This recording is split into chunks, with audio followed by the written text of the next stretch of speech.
Hi, it's Michelle from 12 by 12 Cardstock Shop. Today we've teamed up with Caesar for a fun holiday DIY project.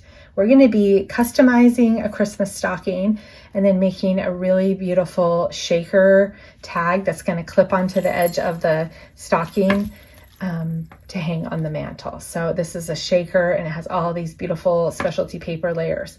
So let's go ahead and jump in and get started. We're going to start off by making our tag, our shaker tag, and I'm going to teach you a technique for making shakers. Now, you might be watching this video and you are a paper craft expert and you've never done heat transfer vinyl on fabric before. Or maybe you know exactly what you're doing on heat transfer vinyl, but you've never done a paper project before. So I'm excited to kind of meld the two, and wherever you're at, hopefully you will learn something from this project. So let's go ahead and jump in and get started. First, I wanted to explain a little bit about how this tag goes together, kind of like the mechanisms of it. It is a shaker tag, and so in order to have a shaker, we need to build up a little bit of a shaker cavity for it. And the way we're going to do that is by layering cardstock. So we're going to basically be making like a paper sandwich. So first of all, we've got our back piece of our little tag, and then there's some circles that are just totally plain. And I've cut those out of white cardstock, just plain white cardstock. I've cut my background out of Basil Dotted Swiss, which has an embossed dot, just to kind of add some texture. So we've got our basic circles, we've got our background. Then we've got a couple circles that have designs in them, and these are going to be layers as well. I'm going to show you how we do this. And then we've got another layer cut out of our beautiful Encore Wow silver glitter paper. So that's another layer. And then we've got the acetate. This goes on the top and it's kind of like your shaker window. It's going to close everything in. And then on top of that, we're going to put one more layer, and this is our brushed gold mirror cardstock. And this just goes on the top to kind of hide all the adhesive and everything like that. So now that you kind of understand how it's all going to go together, let's begin building this. Now, I did use the Caesar Juliet machine for this project, and I love that it cuts both vinyl, heat transfer, and cardstock so well. You can see that I was able to get really detailed cuts on my cardstock, which I just love. All right, we are going to start by grabbing the background piece and one of our basic layers, and we're basically just going to build up several layers of cardstock to make like a little cavity, kind of like a little tiny lip around the edge. So I need to go ahead and apply adhesive to this, and I need to make sure that I'm getting adhesive in every single inch of this circle. I don't want to skip any spots, because if I skip spots and it's not adhered, then the glitter will leak out and we'll have a mess. So as I'm running my glue around, I'm going to do every single square inch of this. Now I'm using Barely Art Precision Glue. This is my favorite liquid glue, and it has this really tiny precision fine tip point. It doesn't really matter for this part of the project, but when we get to some of the smaller pieces, it really is handy for adhering tiny little pieces. So I'm going to place this down, and I'm just going to line up everything, and then I'm going to run my finger around and make sure I'm getting everything adhered down. So you can see at this point, the lip is not that big. It's one cardstock layer thick. It's not really going to do much good. So we need to keep going. So next we're going to put our silver snowflakes on. So same thing, I'm just going to go ahead and place adhesive all the way around. Now I'm not going to put glue on the back of my snowflakes because those are meant to kind of just float in the background. So I don't need to put adhesive on those. So I want them kind of lifted off just a little bit. And that's why we put this first basic layer down first, because it just kind of helps add a little bit of dimension between our background and our first decorative layer. Okay, I'm gonna, with my finger, make sure I'm going all the way around. We're ready for another basic layer.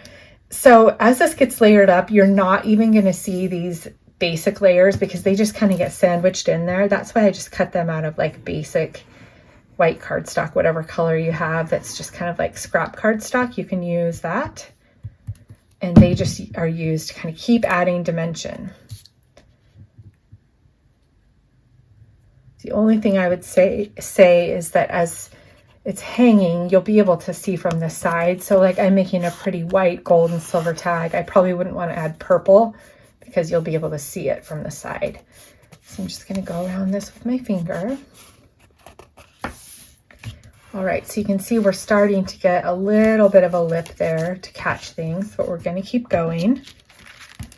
So next, we're going to do one of our tree layers.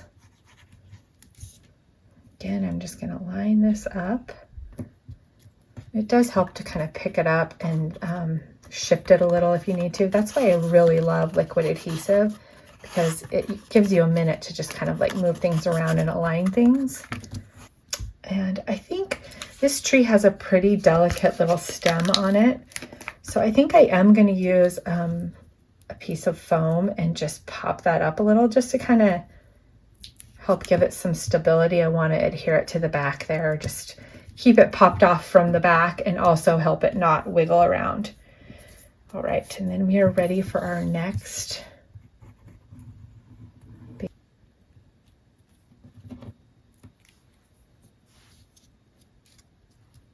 And again, every single layer, I'm just running my finger all the way around the edge to make sure that I'm getting every square inch adhered down. Now I will say, when you're working with glitter cardstock that has like a really chunky kind of glitter surface, it can take just a minute longer for it to adhere together because the glue has to basically seep into those crevices. So you want to give it just a minute, make sure everything's going to adhere together, and then before you move on, just make sure you're really pushing down and really giving it a minute. All right, I've got my next tree layer on there, and I've just made sure it's pushed down really good all the way around. All right, we are ready to go ahead and add our shaker pieces. So you can see we've created that lip on it, that we've got a lot of depth there. That's hard to see on camera, but we've created the depth that we need. And now we're ready to add our shaker bits. So I have kind of a recipe I like to do for shakers. I like to add a little bit of glitter. In this case, I'm using some white glitter that looks like snow. And then I like to use some gold, because this is kind of a gold and silver theme. I'm going to use some chunkier gold glitter in here. And then you need to add something that has just a bit of dimension, because with just the glitter, when you shake it, you don't get like the good shaky noise. So I always like to add something that's got like just a bit of weight to it so that it will shake nicely. So a couple of suggestions. I really like seed beads. Seed beads, you can hear the shake.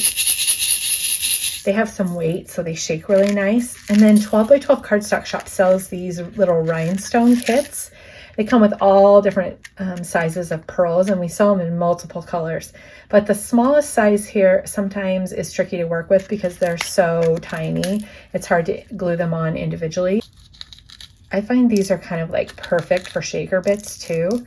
So I'm going to add in some of those, and then I think I'll do a few white seed beads too. And as far as filling it up, you don't want to fill it all the way full. You might be tempted to like cover every single surface, but if you do, it won't shake good. You need some room for things to move around and to make that shaky noise.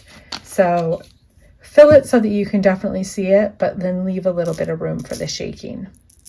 All right.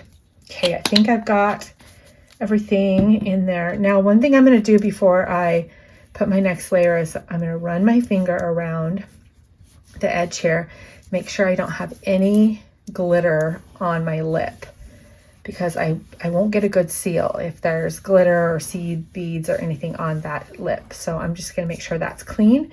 And now we're ready to adhere our acetate on. This is kind of like the final shaker window. So we're going to go ahead and get that added on. Now, one thing to note about working with acetate, regular cardstock, when you place glue on it, the cardstock will the glue will seep in and absorb. Not the case with acetate. You're going to put the glue on here, and as soon as you press down, it's going to kind of smush everywhere.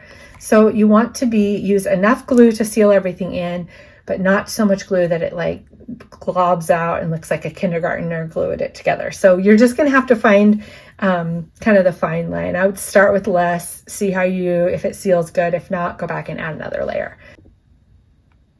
All right, now you can see as I place this acetate down and kind of start to spread the adhesive with my finger that it does kind of like slosh out. But that's why we have the top layer, so that we can add that and cover that up. All right, I've given that just a little bit of time to dry because I'm just gonna add my final layer, which is my gold glitter, my gold foil. And this covers up all of the glue adhesive that's showing through that acrylic. So that's the reason for this final layer, besides the fact that it's just gorgeous.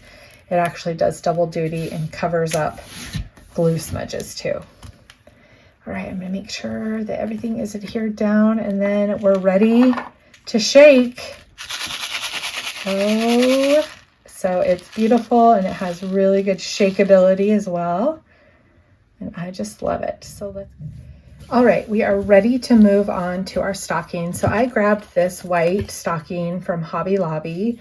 Has bells on the front of the stocking, and it's just a white kind of, I don't know, like a little bit of a satiny material. So I'm gonna use white StripFlock from Caesar, and I'm gonna put the name right really big on the stocking. I wanted to do the trendy tone-on-tone color, so I'm doing white StripFlock with the white stocking. I have a few tips for you before we're ready to go ahead and adhere to this. So the first thing is, if you've never worked with StripFlock before, it is a heat transfer material. And just like any heat transfer material, you need to actually mirror your design before you cut. So you'll design your name in the software, and then you'll hit mirror, you'll select mirror, and that it will cut it backwards. And the reason for that is that you're actually cutting it backwards and then flipping it over and ironing it on. So when it's an iron-on material, any type of HTV needs to be mirrored before cutting. The other thing I would recommend is when you're working with a surface like this, so if you're doing t-shirts, you know, you've probably done 100 t-shirts and they've been well tested. So you know a t-shirt's gonna work. But something like this, where it's a material I'm totally unfamiliar with, I'm not sure how this is gonna hold up to ironing. I'm not sure if it's gonna adhere. There's just a lot of like uncertainty. Like, is this gonna just completely melt when I iron it? So what I do and what I would recommend is do a little test. So on this stocking, you'll see this cuff like flips over. So I just cut out a star, something that, like, if it's discovered by the recipient, it's no big deal. Like, I wouldn't want to do a scrap. I would cut a shape, but I just cut a shape that if everything went bad and it didn't adhere, or it melted the stocking or something, I could just like flip that cuff over and nobody would ever know it's there. So that's my little secret. Flip that cuff up, and on the back, do a little test just to make sure everything's going to work. All right, so I tested that. Obviously, you can see it worked great. It did not melt the stocking. It adhered well. That StripFlock has such a cool suede-y texture. So now that I've done my tests, I'm ready to move on to the real thing. So I'm going to go ahead and cut out my name and get that ironed on, and then we'll peel it together. Okay, we are ready to peel and reveal. Ooh, it looks so good. Now this StripFlock is super cool because it has kind of like a velvety, soft, suede-y feel. So not only does it add the beautiful color, but it adds a lot of texture too. So that is just gorgeous, tone on tone. Beautiful.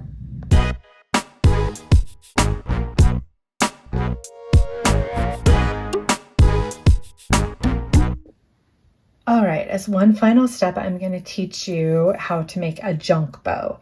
So we're kind of going with like a monochromatic gold, silver, white theme here. So I've just grabbed any ribbons, trims that kind of match that same theme. I've just grabbed random stuff. And what you're going to do is you're going to cut them, and it looks cooler if you have like mixed textures and widths and all kinds of things. So I'm just going to kind of line them up so that, I don't know, they're not all the same length, but they're just kind of centered on each other. And then I'm going to just grab them all and I'm going to twist. And what I'm doing is basically like creating one giant ribbon out of all of them.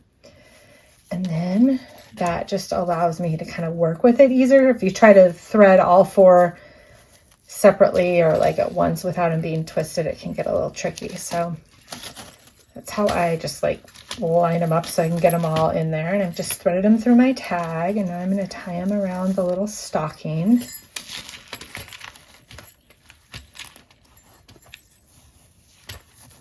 And again, you want to twist them before you try and knot them.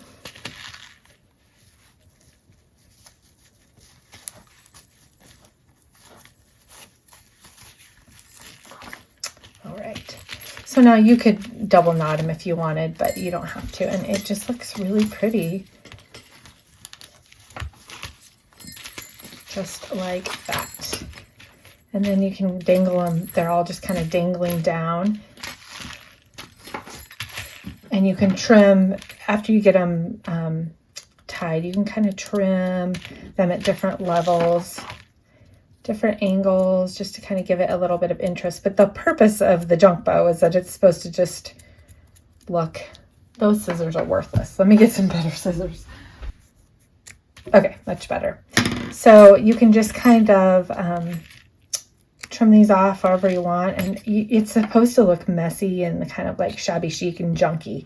So this is a really fun look for like farmhouse crafts too, these junk bows. And I just collect little scraps of ribbon from my bigger rolls, or sometimes like you'll just find at garage sales or thrift stores, you'll find little packages of mixed ribbons. So I'm always on the lookout for those.